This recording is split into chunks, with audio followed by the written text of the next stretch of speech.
Patience एक doctor के लिए तो बहुत ज्यादा जरूरी है। मैं आप लोगों को कहती हूँ, आप लोग हैं हमारे फ्यूचर डॉक्टर्स। जब मैं 5:45 तक आपकी क्लास लूंगी तो आप कहोगे कि मैम बस इसके बियॉन्ड और मैम बैठा नहीं जा रहा है, मैम प्लीज और मत पढ़ाओ। कई लोग जब आपकी एक्स्ट्रा क्लासेस लेंगे, हमसे नहीं हो रहा मैम प्लीज मत करो। तुम्हारे अंदर ह्यूमन को ट्रीट करने का जो चांस है बेटा, वो इतनी आसानी से नहीं मिलता, वो अर्न करना पड़ता है। ये जीवन जो आप डॉक्टर बनोगे बेटा, वो जीवन आपसे बहुत कुछ मांगेगा। पढ़ाई से डरना थोड़ी है कि मैम पढ़ाई करनी है तो डरने वाली बात है। तुमने क्या सोचा था डॉक्टर बनोगे तो क्रिकेट खेलोगे क्या? वहाँ पे क्रिकेट खेलने का बेटा ऑप्शन तो मिलेगा बाद में, पढ़ना तो पड़ेगा ही ना। और फिर बेटा क्या होगा पता है? ऐसे बच्चे जिन्होंने मैम की बात नहीं सुनी, जिन्होंने बेटा सब्जेक्ट को अच्छे से नहीं पढ़ा, बहुत सारे वीडियोस देखते हो ना, 11वीं बर्बाद है क्या करें मैम, 11th में पूरा बैकलॉग हो गया है क्या करें। तो बेटा जब पढ़ोगे नहीं, लिखोगे नहीं, तो शक्लें ऐसी बनाओगे 11वीं के बाद कि मैम गुस्सा आ रहा है, मैम क्या करे, मैम समझ नहीं आ रहा, मैम बैकलॉग हो गया।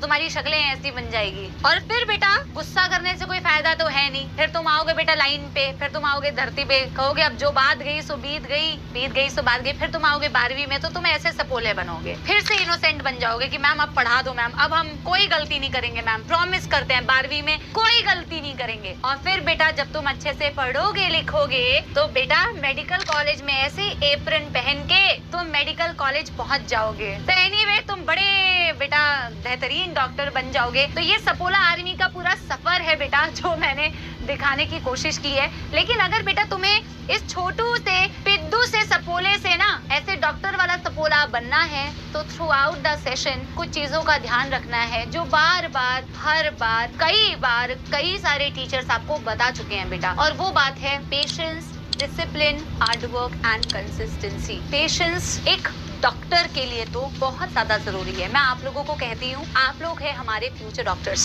और डॉक्टर्स के अंदर होता है इमेंस लेवल ऑफ पेशेंस। मुझे ये शायद बताने की भी जरूरत ना हो, आपने ऐसे कई बेहतरीन एग्जांपल्स देखे हैं। सर्जरी करते हुए कई डॉक्टर्स को देखे कि कितने आवर्स तक बेटा वो खड़े रह के बिना खाए पिए, बिना किसी चीज के उन्होंने कंटिन्यूअसली वो सर्जरी की, सक्सेसफुल हुए। कितना पेशेंस चाहिए होगा बेटा उस चीज को करने के लिए। और जब आप 11वीं में आते हैं, मैं आपको बता रही हूँ ऑलरेडी, जैसे कई बच्चों के अंदर पेशेंस नहीं होता, मैम पढ़ाना स्टार्ट कर दो, मैम पढ़ाना स्टार्ट कर दो। जब मैं 5:45 तक आपकी क्लास लूंगी तो आप कहोगे कि मैम बस इसके बियॉन्ड और मैम बैठा नहीं जा रहा है, मैम प्लीज और मत पढ़ाओ। कई लोग जब आपकी एक्स्ट्रा क्लासेस लेंगे, हमसे नहीं हो रहा मैम प्लीज मत करो। तुम्हारे अंदर बेटा पेशेंस सबसे पहले तुम्हें डेवलप करना है। आज सबको मैं ये बता दूं बेटा, आप डॉक्टर बनने के लिए पढ़ाई करने वाले हैं, आप सबको मैं डे 1 से क्लैरिटी दे दूं कि ये कोई बहुत ऐसा काम नहीं है कि 11th 12th पढ़ लिया, नीट निकाल ली, बस अब तो ऐश ही ऐश है। ऐसा कुछ नहीं है बेटा। आपके बहुत सारे भैया दीदी हैं कॉलेज में, आप उनसे पूछिएगा कि बहुत ज्यादा मेहनत, बहुत ज्यादा पेशेंस, बहुत ज्यादा बेटा टाइम आपको अपने करियर को देना पड़ता है।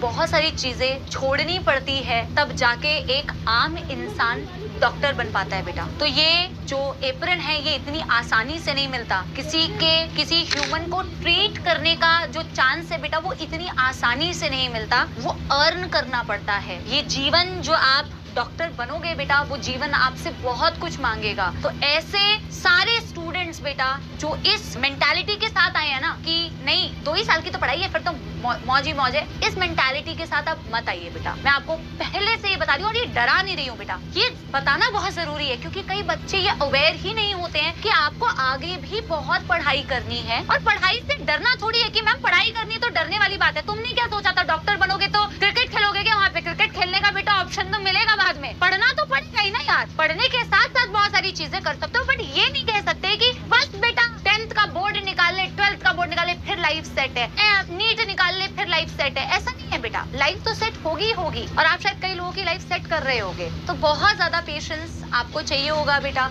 बहुत ज्यादा डिसिप्लिन चाहिए होगा।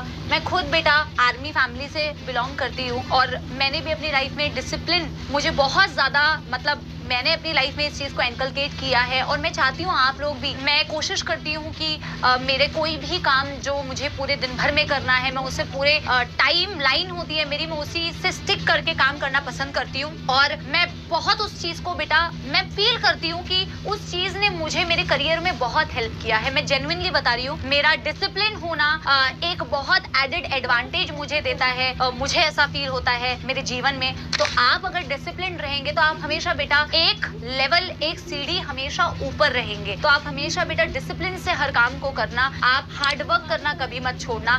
देखिए बेटा, ये आपका एक नीट एग्जाम है, आपको चाहे आप मेडिकल कॉलेज में ही क्यों ना चले जाओ, आपको आगे भी बहुत सारे एग्जाम देने हैं। ये पहला एग्जाम नहीं है जो आप एक एग्जाम हो गया खत्म हो गया, नहीं बेटा, आपको ऐसे कई सारे जीवन में एग्जाम देने हैं। आप डॉक्टर बन गए, वेल एंड गुड। आप डॉक्टर नहीं बने तो भी वेल एंड गुड। आप कुछ ना कुछ तो आगे बेटा जीवन में कर रहे होगे। पर जो व्यक्ति कंसिस्टेंटली लगातार मेहनत करता है, वही व्यक्ति बेटा अपने टारगेट को अचीव करने में सफल हो पाता है। It's a cumulative effect. आपके छोटी छोटी किए हुए कार्य, आपकी छोटी छोटी की हुई मेहनत एक दिन जरूर रंग लाती है। कोई भी व्यक्ति एक दिन में डॉक्टर नहीं बना, कोई भी व्यक्ति एक दिन में टीचर नहीं बना, कोई भी व्यक्ति बेटा एक दिन में नहीं कुछ बन पाता। हर एक व्यक्ति जो आज की डेट में कुछ भी कर रहा है, उसने छोटे छोटे एफर्ट्स किए होंगे, मेहनत की होगी, और वो बेटा क्यूमुलेटिव इफेक्ट आपको रिजल्ट के फॉर्म में दिखता है। गिव अप नहीं करना है बेटा, ठीक है। बड़ी जर्नी है, लॉन्ग जर्नी है यार। प्रिपरेशन कर रहे हो, मैं समझती हूँ एक स्टूडेंट को कितनी कभी कभी डिमोटिवेशन आती है। मैम हमें पढ़ना पड़ रहा है, दूसरों को देखते हैं ना तो लगता है मैम उसकी जिंदगी कितनी अच्छी है, मैम आपकी जिंदगी कितनी अच्छी है, मैम आप तो ऐसे करते हो, आप तो वैसे करते हो, मैम इसको देखो ऐसे कर रहे हैं। बेटा दूसरों की जिंदगियों से इन्फ्लुएंस और अफेक्ट नहीं होना है। आप दूसरों की जिंदगी में फिलहाल है नहीं,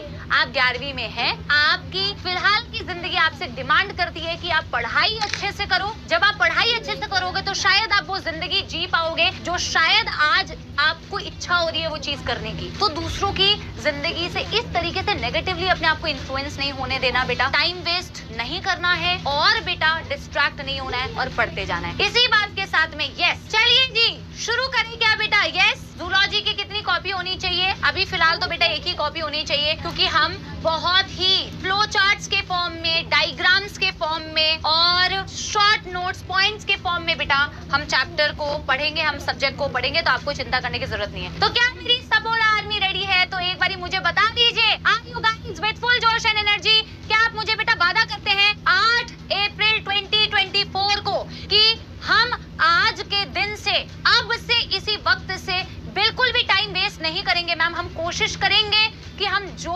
अपने लिए शेड्यूल बनाएंगे, हम कोशिश करेंगे हम उसको फॉलो करें। और मैम ये सफर हमारा तभी हम वो उस चीज को मैम एंड करेंगे जिस दिन हमें एक वो मेडिकल की सीट मिल जाएगी। ये 2 साल मैम मेरा करियर जो मुझसे डिमांड करता है, मैं वादा करती हूँ कि मैं अपने करियर को वो चीज दूंगी। क्या आप मुझसे प्रॉमिस करते हो? Yes everybody. बेटा आप चाहे रूल्ड कॉपी बनाओ चाहे प्लेन कॉपी बनाओ, कोई दिक्कत नहीं, आप कोई भी बेटा कॉपी बना सकते हो जैसी आपको पसंद है। आप रूल्ड में लिखना पसंद करते हैं आप रूल्ड बना लो, आप प्लेन में लिखना पसंद करते हैं आप प्लेन बना लो, बट जूलॉजी की अलग नोटबुक आप बनाओ।